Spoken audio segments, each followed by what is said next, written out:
Hey, folks, Roland Martin here, broadcasting live from Las Vegas. I apologize for all the technical difficulties. We're operating on Plan C, but look, we are up and running. It is Thursday, April 18, 2019, and a jam-packed show. The Mueller report has been released with very few redactions. This is what we do know. Donald Trump is an absolute liar. Sarah Huckabee Sanders, an absolute liar. And also, Donald Trump has not been exonerated by Robert Mueller. We're going to break all of this stuff down for you, give you our perspective, again, on an unbelievably crazy day as Washington, D.C., all the talk about the Mueller report dealing with the issue of collusion, showing Russia interference. You name it, we're going to break it all down for you. So all of that, folks, coming up right here on Roland Martin Unfiltered. Also, we got some new polling data showing African Americans are very often deemed suspicious characters and not smart, also being harassed by cops. We'll break that down for you as well. Plus, Beyoncé, her new documentary, Homecoming. She performed at Coachella last year. Netflix is turning this thing into a documentary, and she talks about, again, the impact of HBCUs on her life and why she wanted Coachella to experience what it means to be black. And so we'll talk about that with our panel. Also, speaking of HBCUs, how university students are not happy with white gentrifiers walking across their campuses with their dogs, pooping all over the place. Hey, it's a college campus. We hear from some of those students. And also, Laura Ingraham, more nonsense from her. She got into a fight with Christy Teigen, the model, wife of John Legend. Christy fired back. I just love me some Christy. Folks, we're going to show all that for you. We got a great panel for you. It's time to bring the funk on Roland Martin Unfiltered. Let's go. He's got it. Whatever the biz, he's on it. Whatever it is, he's got the scoop, the fact, the find. And when it breaks, he's right on time and it's rolling. Best believe he's knowing. Putting it down from sports to news to politics. With entertainment just for kicks, he's rolling. It's on go, roll, y'all. It's Roland Martin, yeah. Rolling with Roland now. He's funk, he's fresh, he's real, the best, you know he's Roland Martin now.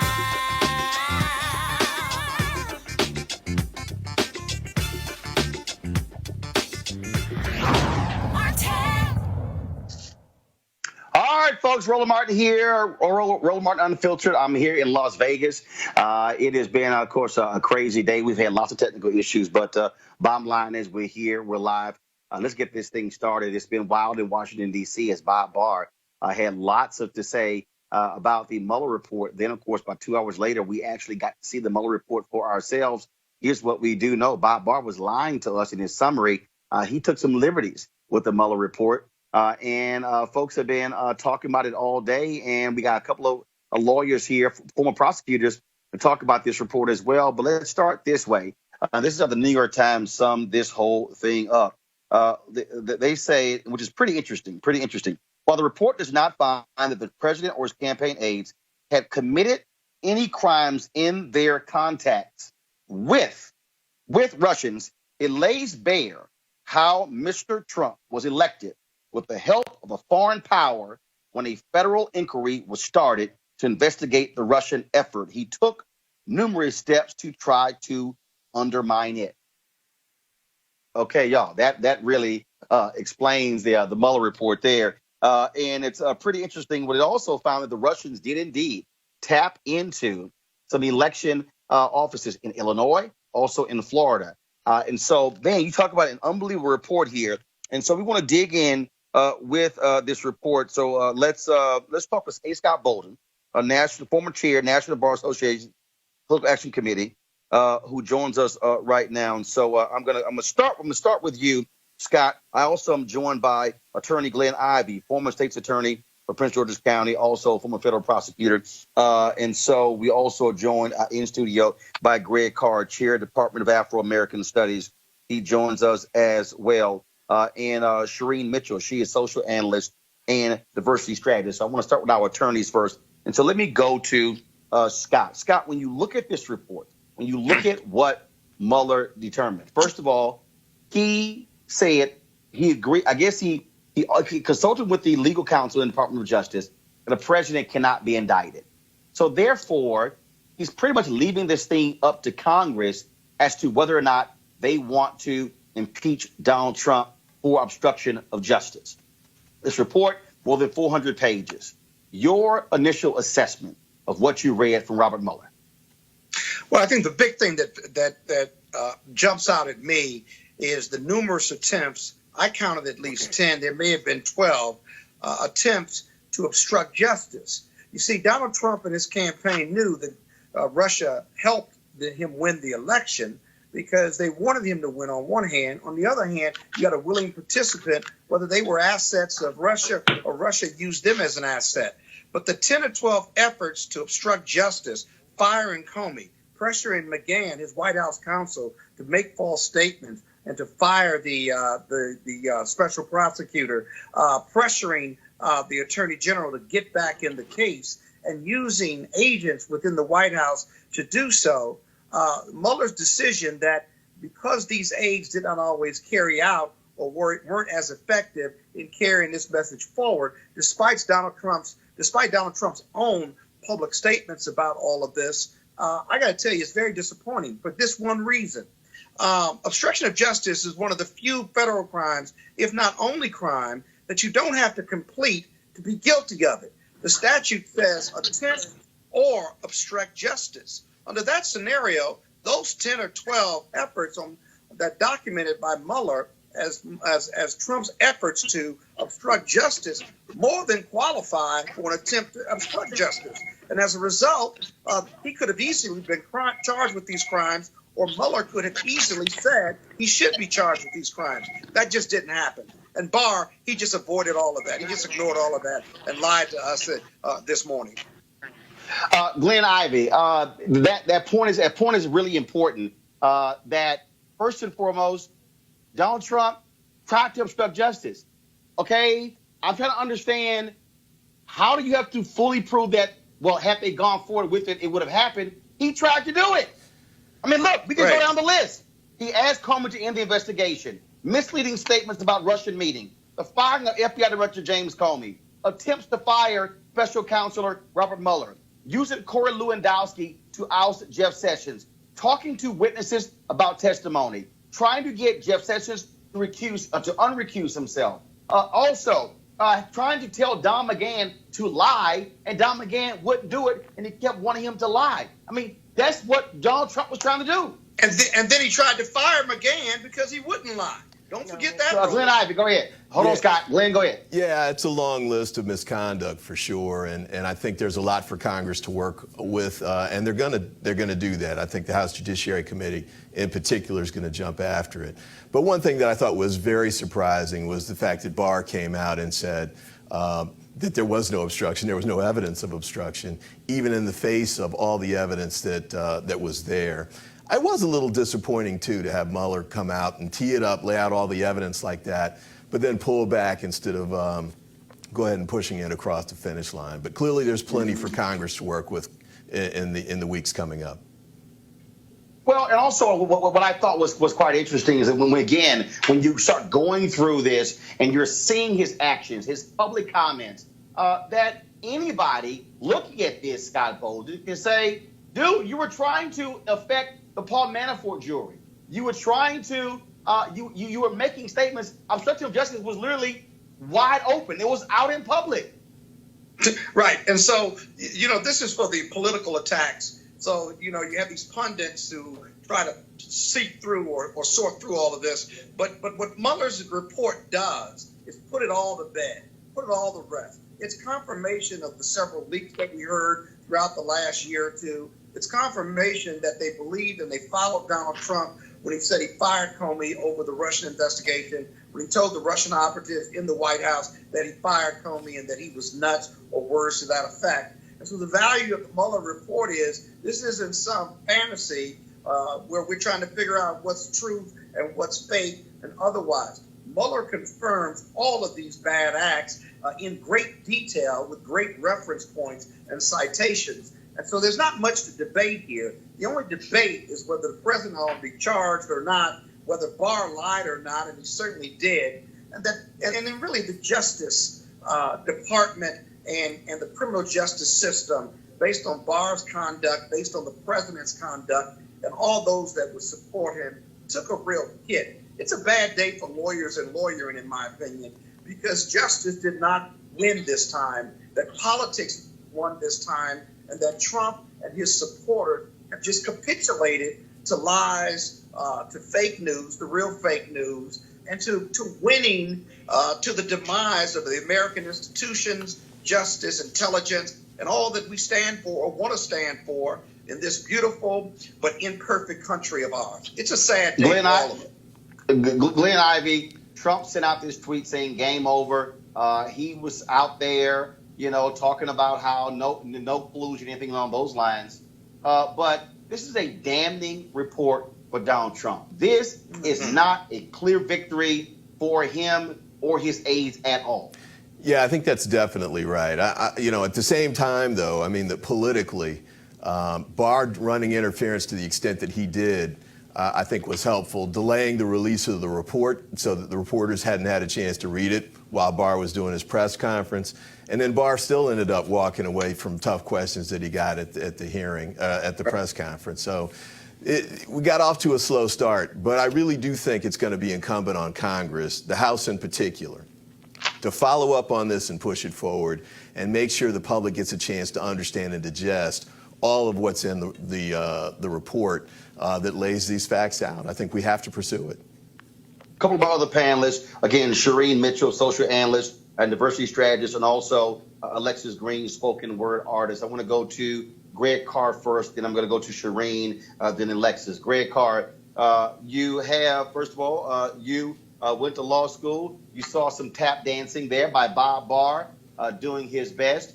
Even Fox News, Chris Wallace said he sounded more like a defense attorney as opposed to the chief law enforcement officer in the country. And what's also amazing is that Bob Barr gave Donald Trump's personal lawyers access to this report before Congress and before the public.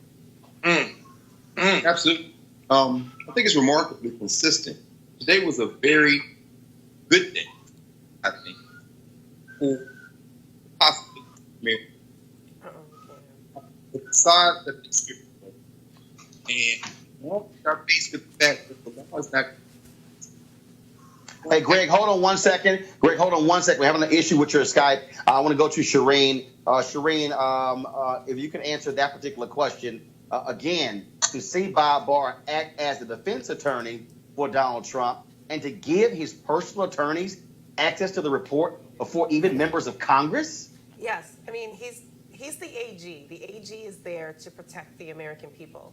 He has his own White House counsel. So it doesn't make sense that he would go to the White House counsel and ask them to take a look at this before anyone else gets to see it. No. He didn't just go to the White House counsel. He went to Trump's personal attorney. Yes. His personal counsel. He went to the White House counsel and his personal attorneys. He basically allowed all of them to get access to this information prior to it being publicized for anyone else to see. That in itself should be an alarm for all of us, because people just don't understand. He's acting as his defense attorney. He's not acting as the AG who's supposed to protect the lives and the laws of the land for the American people. Lex is going to ask you this here. Sarah Huckabee Sanders, she now proven out to be a liar. She stood at that White House podium, and she actually said that she was personally aware of FBI agents who rose to the defense of Donald Trump. But now we know, based upon the Mueller report, she was a liar, that she actually made it up. She said, quote, the rank and file of the FBI had lost confidence in their directors. We've heard from countless members of the FBI. That was a lie. From the report, Sanders acknowledged to investigators that her comments were not founded on anything. As far as I'm concerned, Alexis, Sarah Huckabee Sanders should never be able to stand behind that podium as press secretary speaking to the public, because we now have it. She will lie to the American public's face. Yes. I mean, I honestly think that's terrible to lie to the public, to lie, especially with a position like hers. I feel like at some point we have to look at these positions and think, where does the integrity come in terms of her position, in terms of Trump's position, everyone involved, really. I think there's a lack of integrity with everyone, and people are lying to protect their agenda, whether that agenda is to not look like a liar now or that agenda is to protect Trump. Do you hear me now? All right, I think we have Greg Carr back. Greg, I want to ask you this here. The report explicitly states that the investigation did not clear Donald Trump. Quote, if we had confidence after a thorough investigation of the facts that the president clearly did not commit obstruction of justice, we would so state. Greg? Yes. Are we there? Yeah, you're here. Go ahead. Okay. Dr. I think this is really All right. So again, I'm still having some issues with Greg Carr. Scott, we're going to try to get that thing fixed. Let me bounce this off of Glenn and Scott. Scott, you first. Mueller also made clear that Donald Trump's people destroyed evidence, used encrypted apps. And so if they were not forthcoming, he wanted Donald Trump to testify. He would only answer in written questions. Donald Trump also criticized Hillary Clinton for saying, I don't know, when she got interviewed by the FBI. He said the same thing nearly 40 times as well. But for the fact that evidence was actually destroyed, and Mueller basically says in the report, they could not get to the truth because information had been destroyed or encrypted apps used to hide information. Yeah, in any other case in federal court or state court, that's obstruction of justice. And you could even be convicted for destroying evidence that you know is going to be used later on in a trial. So it is the height of hypocrisy on Trump's part and the depth of arrogance to be used for these negative political means. So this is not a full clearing of the president. What's important now is what happens next. Glenn Ivey says the Congress has got to pick this up. But remember, the U.S. Attorney for the Southern District of New York and the State Attorney General can both pick these cases up or this investigation up. They're investigating other things in regard to Trump's businesses, and these conclusions by Mueller, whether for whatever reason he didn't go further, there's still hope with those three institutions: the New York State Attorney General, the Southern District of New York, as well as the House Justice Committee. The Senate Justice Committee has said already from the senator from South Carolina, or rather North Carolina, that he has no interest in pursuing any of this as a supporter of Trump. Glenn Ivey, your final comment. Yeah, I think the challenge with the Southern District of New York is that their boss is Mr. Barr, who already said there's no obstruction. So I think it's really going to be up to Congress to push this forward, and the House in particular, because that's the committee the Democrats control. The Judiciary Committee in particular, I know, is going to go after this very aggressively. That's where the truth's going to have to be laid bare. And also, at the end of the day, 2020 is going to be the key. I don't think he's going to be impeached, but he needs to be beaten at the polls, and it's going to be critical for the Democrats to lay the groundwork for that. We've got Greg Carr on the phone. So, Greg Carr, just your thoughts overall on this entire report now that we have, for the most part, the full Mueller report. I think it's a great day, brother. I think it's a great day because it has stripped the illusion that somehow the law or America's supposedly so great institutions can save it from the fact that human beings create institutions. The facade has been dropped. Volume 2, page 4, May 17, 2017, when the acting Attorney General for the Russia investigation appointed the special counselor, Donald Trump, made his confession. Oh, my God, this is terrible. This is the end of my presidency. I'm beat. In other words, he knows what he did. Now, is it illegal to receive emails from WikiLeaks if WikiLeaks did not, in fact, hack into the computers and the Russians did and gave it to them? No, it's not illegal.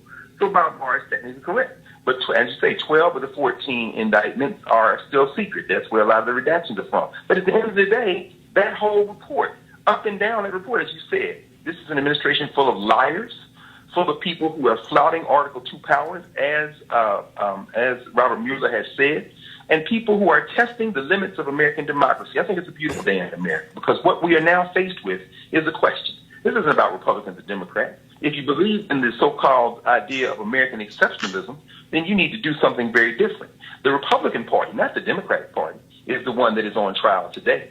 And I think they will probably be found wanting. And then the real question emerges, which is, what exactly do we have in this country if the President of the United States can flunk the law with impunity? Well, very well said. A. Scott Bolden, I appreciate it. Glenn Ivey, I appreciate it as well. Thank you so very much. Thank you. Thank you. All right, folks. I want to go to my next story. That is the folks at Pew. Last week, we told you about a new Pew poll, Race in America 2019, which found that the public has negative views of the country's racial progress.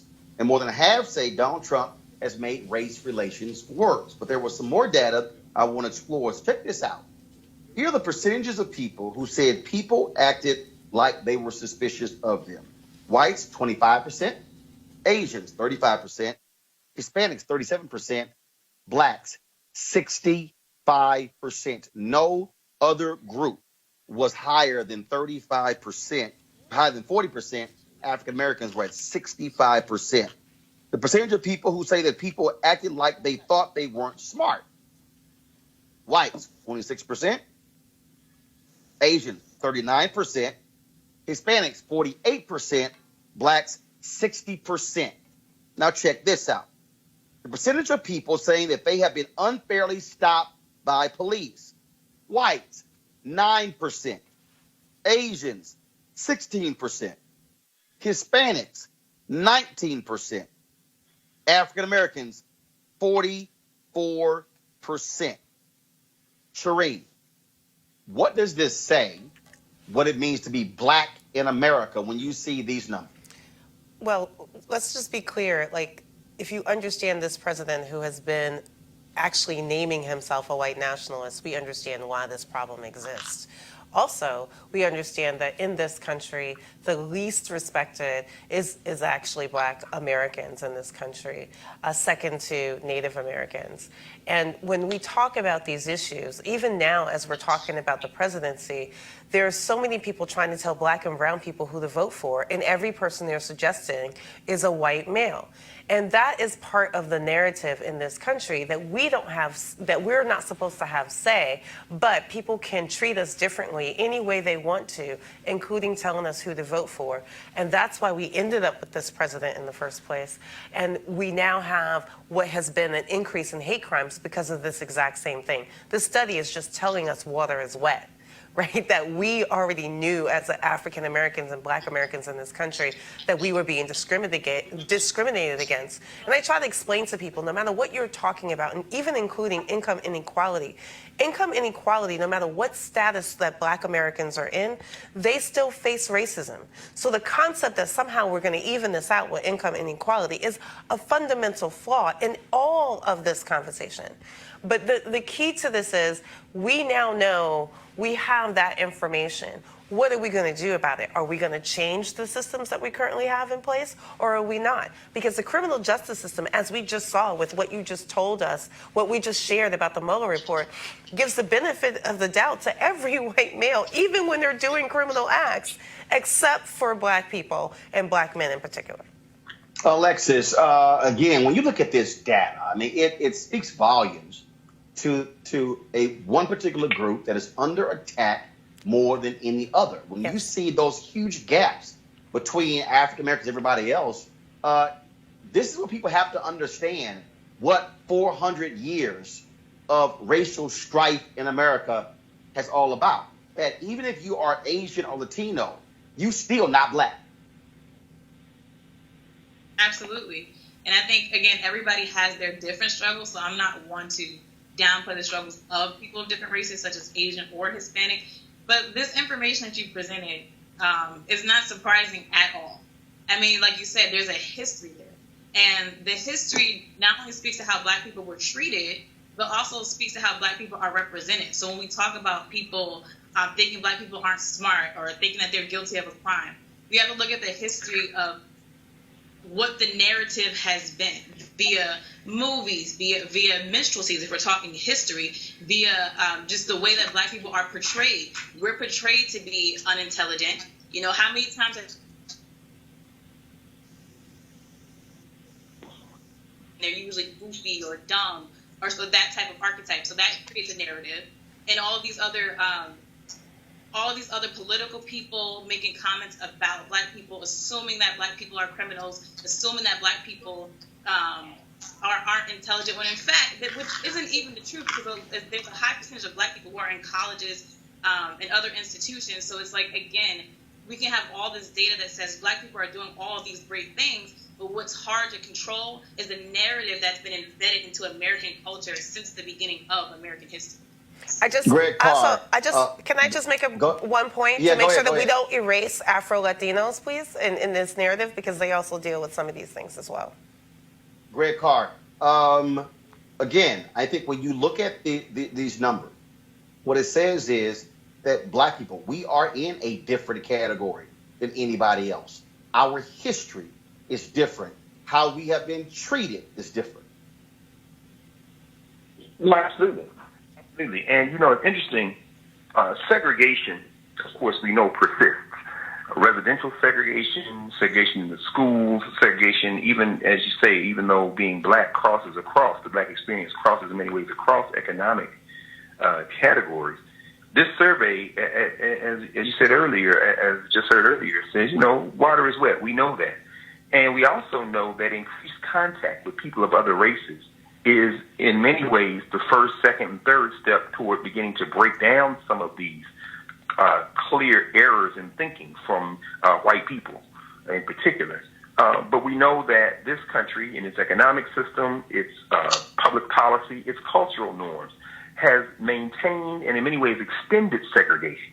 So when we ask what is the solution to this, and if the solution involves being in closer proximity to each other and dealing with each other more intimately, and I don't mean, you know, in terms of just interpersonal relationships, but in terms of institutional relationships, there's not really a path forward. The other thing I would say, the one path that we do see is going to be inevitable as the demographics change, and as we know, the children in this country are already over 50% non-white. Ultimately, white people may keep these attitudes if they want, but they keep them at their own economic and political peril because their power is shrinking, not growing. Scott Bolt, I want to ask you this here. Another thing, another poll looked at how people view the extent of discrimination against certain ethnic groups by other ethnic groups.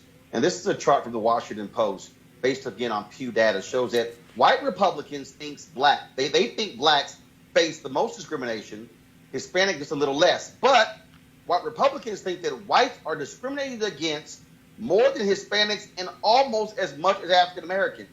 Worse, when you break it down to a lot of discrimination versus some discrimination, white Republicans think whites face a lot of discrimination more than Blacks or Hispanics. This shows how crazy white Republicans are. Well, it shows also the power of white privilege. The power of white privilege. But more importantly, it shows this, that white people have gotten so comfortable with telling Black people and the world what's racism and what isn't, how they've been discriminated against by reverse racism and reverse discrimination, and that they deeply believe it because it frees them from their guilt of how they have treated people of color for 400 years. That poll is the result of what they've done to free themselves from that guilt and to be able to bastardize racial violence, racial profiling, and racial injustice over the years. So I'm not surprised at that at all. White people really do believe that the browning of America is not only upon them, but they are going to suffer even more because of the browning of America, because they know what they did when they were in the majority. They fear most what people of color are going to do to them when people of color are in the majority. And it's just not true. We are built differently, we think differently, and we want to be fully integrated into what the best of America represents. But that poll shows you what white people really think. Alexis, 2009, I said we were living in the age of white minority resistance. That white people are walking around scared to death because America is changing. I'm working on a book right now called White Fear, and that's what we're dealing with. But white Republicans actually think that white folks face more discrimination than black people. They are out of their damn mind. I'm just like, face more discrimination where? I don't understand where that idea comes from. I think it comes from just wanting to have a little bit of a victimhood. It's like, well, what about me? I have issues too, and it's just like, let's not ignore the reality of the situation. Like, this idea that white people face more, again, to trying to change, trying to maintain the narrative that has already existed. This is the 2019 version of the white man's burden, the concept, old school concept that white men had so hard having to teach slaves and Native Americans how to speak English and how to be humane and not be barbaric. This is the 2019 version of it. Like, what is your actual discrimination? That people are saying that black people are speaking out and saying that white supremacy exists? Is that what your burden is? That black people are trying to rise up and go against systematic oppression? Is that what your burden is? So for me, for a white person, if a white person were to say, or a Republican, whoever, that white people face more discrimination than black people, give me some examples. How is that so? When we clearly see incidents where black people are outside having a barbecue and they get the police called. We don't see too many instances where a white person is outside having a cookout and black people are, calling the police, or at Starbucks, in fact, black people are calling the police. In fact, that leads right to our next story, and that is how university students are not happy at all with these white gentrifiers who have been moving into historically black neighborhoods in Washington, D.C. You got white folks walking their dogs on the yard at Howard University, having picnics and just strolling around campus as if it's a damn park. No, it's a college campus. And so we dropped by Howard University to get the thoughts on some students there. And here's what they had to say. They really don't value the campus and our spaces as much as we do. We hold the yard, like, that's a sacred space for us. And for them to bring their dogs and have their dogs using the restroom on the yard, that is seen as disrespectful. That's just disrespectful to us. And I think if we were to go to spaces like Georgetown, and what if we brought our dogs that ran around Georgetown's campus like that? I don't think it would have the same reaction. And I think locals don't value, people who have moved in do not value the culture, and they don't participate in maintaining the culture that is DC, that is Howard. It's like a slap in the face. It's like they come in and we can do what we want, in a sense. As far as the go-go music being played in front of Metro PCS, I love how how our people came in droves and everyone came to support, because that man had been playing his music there for years and no one was saying anything. And it wasn't even past 8 or 9 p.m. I think. It was in the daytime. So it's like they feel threatened or entitled when they moved in, and this is really our community in a sense. Greg Carr, you teach at Howard University. I am volunteering to walk the yard and to call the cops on white folks having picnics and they dogs pissing all over the yard. Dear brother, I must say that if you call the police on these white people and their dogs, we may then have to go to war because the police might try to arrest you. Yeah. I think what we're facing is, of course, white privilege, but also there are convergence of issues we're facing. And I've seen these white folks on the yard. When I see a white person with their dog on Howard campus, I walk toward them and I purposely stand right in front of them and their dog, daring them to do anything other than continue on their way. Now, I'm sure that they could call the police on me, but I think we see the convergence of things. We're seeing not only the entitlement of whiteness, because these white people take their dogs anywhere and do anything, but we also see a dog culture. We live in a society where they have gentrified this neighborhood, and you've got what used to be other mixed-use purposes buildings, now high-rent condos, and on the roof you have dog parks. There's parks for their dogs when people don't have places to sleep tonight. in the city. So you got that convergence. But the only other thing I would say about this issue of dogs walking around on Howard University's campus, and increasingly with gentrification, I would not be surprised to see them walking on the campus of Tennessee State or Texas Southern or Jackson State or other places. We see our response to this must be to make them so uncomfortable in the space that they begin to avoid. And we can do that quite easily. And I, for one, would be glad to walk with you shoulder by shoulder, brother, and we can stand in front of the Alpha Monument and make sure no dogs violate that space. Even Omegas. Scott Baldwin, your choice with the Howard Law School there. And this thing really goes beyond Howard University in terms of folks just having picnics and their dogs urinating and pooping on the yard. Yeah. What we're seeing all across the country, Scott, we are seeing historically black spaces that have been turned upside down.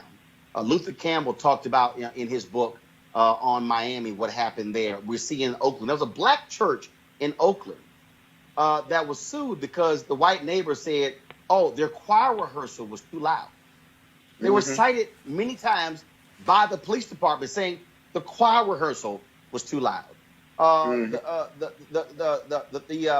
banging of the drums in Harlem, white folks have been complaining, saying, oh, too much noise as well. And we can go down the line, all of these places that have been historical places of black culture is being turned upside down with white folks moving in. Also burned. Remember, we still have churches burned in Louisiana. Oh, yeah, certainly. It's interesting that the churches seem to be a magnet point for this. What I mean by that is, you remember 5-10 years ago, Roland, in Washington, D.C., where I live, that the churches in and around downtown were having challenges with new white residents who were challenging them on Sunday regarding parking, if you will. Now, historically in D.C. Scott, that's not 5-10 years ago. Now, Scott, we had our State of the Union event at Shiloh Baptist Church last year. They told us that they are catching hell because the white neighbors do not like the cars parked there on Bible study as well as on Sunday morning. It's ongoing then. But when you talk about class of cultures, black churches on Sunday, there's not enough parking on the street by the city in Washington. And so historically, black parishioners will park behind each other. They will block each other in because nobody's leaving the pulpit and nobody's leaving the church until church is over. And that's just something that's been going on in our historical black communities in Washington. And white people moved in and their cars got blocked. And then they started to complain. They called the police. They started talking to their congressman about changing the parking rules and all these other things, which would be disruptive to historical black culture, whether it's right or wrong. And so instead of white privilege moving in and trying to dictate new norms in our black communities, I don't have a problem with people that don't look like me coming into our neighborhoods, but come into our neighborhoods and try to integrate into these neighborhoods and try to build a positive relationship versus dictating what white privilege is going to do and tell you simply because you're not used to that norm in your community. That's the real problem with gentrification. But Shireen, the reality is whiteness has always been about telling everybody else what to do. Way or the highway. Right. Exactly. I agree. I just said they shouldn't be doing that. But that's a real problem. The key to this is that if you even look at some of the stuff that's happening, what just happened in New York, they changed the school system so that all children are treated equally in the school system, and white people were still upset about that. Why? Because they were instituting like their own segregation in an urban environment. So we're talking about the North versus the South, and the way the white people treat black and brown people in this country, it's been the same. They think they can tell us what to do. We are not to tell them what to do, but they think that they can tell us what to do. So whenever they show up, they're showing up saying, hey, this is the way we operate, so you need to operate like us, and not the other way around. And that is historically not only what's happened in this country overall, but if you think about what's going on with this current president, it's the exact same thing. It's like, we want you out, we want you to either do it our way and integrate our way, or don't come here. If you're not happy, leave. It's like, no, seriously, if you're not happy and you don't like brown people around you, you leave. You go home. Like, the thought that you're telling us that we are supposed to somehow change our own cultural narrative narrative to fit them, that's part of the challenge. And it's always been the case. Most people who go to work every day are told that they have to go to work every day and keep their culture at the door, while everyone else, i.e. white people, get to have their culture run amok, and we're supposed to figure out how to navigate in that space like that instead of us bringing our full selves in, not only in work, but every place we are, including where we live now, including the school systems now. That's the fundamental problem of where we are at this moment. And yes, last comment. I'm gonna go to Greg Carr. I'm gonna go to Alexis. Last comment on this, Greg Carr. We're also seeing this. I was on Twitter where they said Ralph Abernathy Way in Atlanta. The white folks are calling some other names. They don't want to acknowledge that. In my hometown of Houston, 3rd Ward, very well known, home of Jack Yates High School, Texas Southern University. White folks moving in, calling it Midtown. That ain't Midtown. Yeah. 3rd Ward is right next to downtown. It's called 3rd Ward. But again, though, so what you see is you have this black identity. And so when white gentrifiers start rolling in, all of a sudden it's, no, we're going to rename this. And in fact, DC has it too. What are they trying to rename something in Harlem as well? They didn't want to call it Harlem, trying to call it something else. They changed New Rock City, New Rochelle, right? All the examples, even here, Noma, right? We have all these different names instead of what the existing names are. But yes, absolutely, they come in and they're like, we're going to change this to be different so that other people want to show up. But yes, it's like, and also the way they've taken over Harlem. I was born and raised in Harlem. The stuff that I see that's going on in Harlem is nothing that I have ever grown up with. So it is clear they come in, and even people who have lived here for years, for 30, 40 years, are being told that they don't belong there, while people are moving into their buildings and quote unquote fixing everything up. But somehow all of a sudden they don't have permission to be there. But Roland, is it a real issue what black people are going to do about this? Hold on, Scott. Hold on, Greg Carr. Doing anything about this? No, I agree with what Scott just said. What you just said, brother. What are we going to do about it? I mean, in a stone's throw from Howard is Lincoln Temple United Church of Christ. That's where they started the American Negro Academy. Paul Robeson, Martin Luther King, Marion Anderson, all saying that the congregation dwindled to the point, black congregation, where now the building is for sale. It'll be condos soon. And so, I don't have any problem with white people renaming everything. I really don't. You know why? Because when we see that, the question we have to ask ourselves is the question Scott just raised. What are we going to do? What we see is black political power in these cities the keys were handed over to black people when white people didn't want to live here. And then they took the tax base and the revenue generation out of the cities. We put these cities in play, and then now they're coming back because they want to be back in these cities. Well, as they come back, you don't welcome them with open arms. At this point, it's a declaration of war. And when you're at war, you got to act like you're at war. I'm not talking about killing people. I'm not talking about harming people. But I'm talking about being a whole lot less cooperative and a whole lot less welcoming. And that means city council people, that means ward people and alder people need to now take an adversarial attitude toward these people who are trying to stop black worshipers from parking in front of their churches and are trying to now push us out of these neighborhoods. If you want this space, you get it 1 inch at a time, and we're going to fight you every inch of the way. Yeah. Alexis, well, that mentality isn't always present in our black community. Hold on, Scott. Alexis. The reason why this is even able to happen, it comes down to the idea that black people aren't supposed to have anything. So anything that black people have, whether it's a neighborhood, whether it's a school, it's up for grabs in a lot of eyes of white people because, again, it's the idea that blacks aren't supposed to have anything. And, of course, some people are going to downplay and say, well, it's just dogs on a college campus, or we just didn't want the choir playing music too loud. But no, the concept really comes down to don't come in my house telling me how to run it. And so when it comes to gentrification or white people moving in and slowly but surely pushing black people out, that's a problem. And when, like someone said earlier today, don't come along like for Howard's campus, don't know the culture there, thinking that you can just do whatever you want because you feel entitled. You feel you have the right to do so. That's an expression of white supremacy. You come onto that yard, you don't know the culture there, the students there, anything. Howard has a lot of history. As a proud member of Alpha Kappa Alpha Sorority Incorporated, where my organization was founded, it was Howard University. It has a lot of history there. So I know for me, I don't even go to Howard, but if I go on there on that campus and I observe the culture there, I see a dog pissing on the Alpha Kappa Alpha tree, that's a problem. And so for me, it speaks to the fact that we're not supposed to have anything. We're not supposed to be able to value anything. And when the things we value are disrespected, we're supposed to not sit around and not say anything. And I think that the solution is we cannot take this sitting down. If we continue to not speak out and not say anything, it will continue to happen. Yeah, but Roland. All right, why Scott. aren't- Okay, why- Scott. Now you can talk. Okay, why aren't you talking about what black people, elected officials, business leaders, and community folks and church leaders aren't doing about this? Because it's not like That's we're right. being just walked over and run over.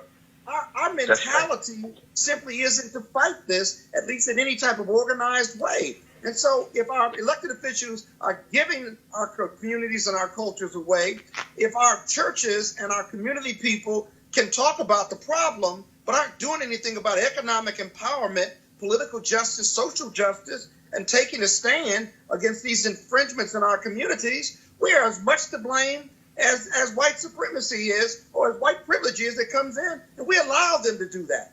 That's a broader issue in regard to Black America and what we're willing to fight for, and whether we've gotten too comfortable with where we are and not willing to fight. Well, it's also why I've also said that if the land is for sale, we should be buying it. So that's exactly. And we ain't buying it. Speaking of black culture and not being afraid to show blackness, Beyoncé, of course, performed last year at Coachella. An amazing show, 2 performances, and she really brought the HBCU, the band, the culture experience to the forefront in those 2 concerts. Well, it has now been made into a Netflix documentary. It is called Homecoming, and she talked about in that documentary. I actually downloaded it and watched it on the plane flying here to Las Vegas. She talked about, of course, the years where she would have been in college. She was on the road, but going to Texas Southern University, visiting HBCUs, going to Battle of the Bands, and how she wanted to bring the essence of black life, dance, and music to that white festival, Coachella. All right, you can check out Homecoming on Netflix. And Scott Bolden, just for you, the person who led all of those dancers and all of those steppers and Alpha Man. No. It was a Noop. I saw the Noops on there. No, it was Captain. No, I saw that. I saw some canes and everything. I was stepmaster for Morehouse, Fall 81 and Fall 84. Scott, I just want to share that with your audience. Scott, we all know a Kappa will never, ever lead anything. Just so you know, and Greg Carr, my alpha brother, I interviewed that young brother on the Tom Joyner Morning Show. I'm going to pull his name up in a second. So it was an alpha who was showing them how to do the step. He had a cane. He was lying to you on national radio, man. You got to check who your sources are who you put on the radio. Stop talking. Greg, show some love to Rashid, Joseph, it's Jamal. all right, because we all know that Queen Bee and her remarkable, she's really reinventing what it means to be a culture warrior in the 21st century, and she used to be getting full credit for that. The students here can't stop talking about this. But, there's a reason why that sister wore gold out in the desert, brother. Because we know that gold is a regal color. And so when you see Beyonce resplendent, and there's a reason she had that ancient Egyptian headdress in the advertisement. So the Alphas had the good sense to put the Sphinx in the middle of our shield for a reason, brother. Because we understand that being the first of all, we like Beyonce have a responsibility to make sure that wherever we go, we spread that black culture. So we welcome all the other groups, but let's be clear. In all seriousness, Shireen and Alexis, even though her dad is an Omega, we know Jesus was an Alpha. So just y'all final thoughts on Beyonce's Homecoming. Alexis, go ahead. Baychella, boy. She did look good in that black and gold. I got to concede that. Yes, you had to concede it. Shireen? Yeah, she did look good. No, look. I went to Howard, so I'm a HBCU. I would never change anything, but I will tell you one thing for sure. When I saw Baychella, I was like, home, right? Like, this is my culture on fleek, on a national stage, in front of white people who could never even understand half of what was going on in those, in those sequences. Wherever they were, I was like, Bay, like, I know you didn't go, but good, good on you on showing our culture in a way that was respectful, but also gave all the nuance of it. And I was just happy to see that. And I will like not only the whole Netflix thing, you got people trying to repeat what she did. Like, you cannot repeat what a black woman does, showing her culture in its entirety. So stop. There's no other Cellas. There's only Baychella. And of course, the final comment here, she is from Houston. I'm just saying. I'm just saying. Don't hate, Scott. Here we go. That's why I'm representing my Rockets. Beyonce, we from H-Town. She visited Texas Southern University, the trade, Third Ward. I'm just saying. All right. Let me give a shout out to Alexis, Serene, Scott, Greg, everybody. Thanks for being on the show today. Sorry for all the technical difficulties, but glad we got it all in. Folks, again, if you want to support Roland Martin Unfiltered, please go to RolandMartinUnfiltered.com. Join our Bring the Funk fan club. Don't forget, every Friday, of course, we run the video of all of our follows. And also, if you are a member of the fan club, you should have gotten an email today with your promo code. And so we're going to start beginning on Monday. I'm going to announce some products we have for sale that you're going to be able to get a 20% discount. Yeah, I decided to go with 20%. A 20% discount if you're a member of the Bring the Funk fan club. And so if you're not a member, go to RolandMartinUnfiltered.com and become a member of the fan club. And we certainly appreciate you joining. You can pay via Cash App, PayPal, Square as well. All right, folks, I'm here in Las Vegas. We have a National Association of Black Journalists board meeting. I'm Vice President Digital, so that's why I'm here. I'll be doing the show from here tomorrow as well. And so we'll stay on top of the news, and I shall see you guys tomorrow, and I'll still be repping H-Town. We beat the hell out of Utah last night, going up 2-0. I'm just saying, don't hate, congratulate. And Scott, I might let you celebrate. Holla!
You want to support Roland Martin Unfiltered? Be sure to join our Bring the Funk fan club. Every dollar that you give to us supports our daily digital show. There's only one daily digital show out here that keeps it black and keep it real as Roland Martin Unfiltered. Support the Roland Martin Unfiltered daily digital show by going to RolandMartinUnfiltered.com. Our goal is to get 20,000 of our fans contributing $50 each for the whole year. You can make this possible. RolandMartinUnfiltered.com.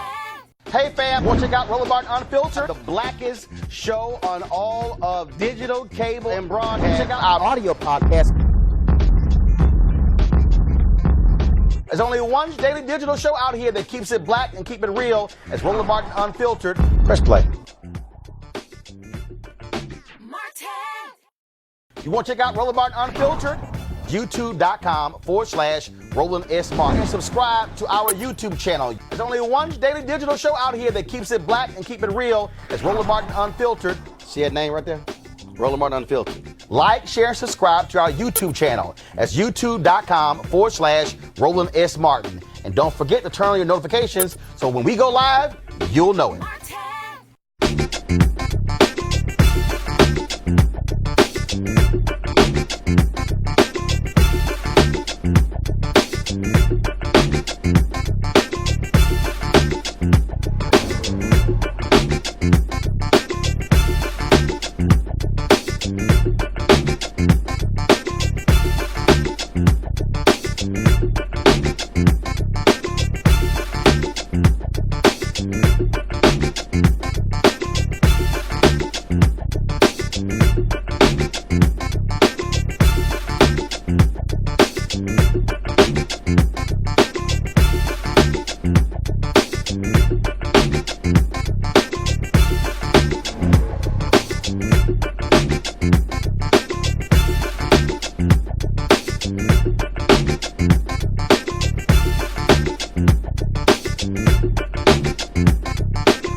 Gentrification.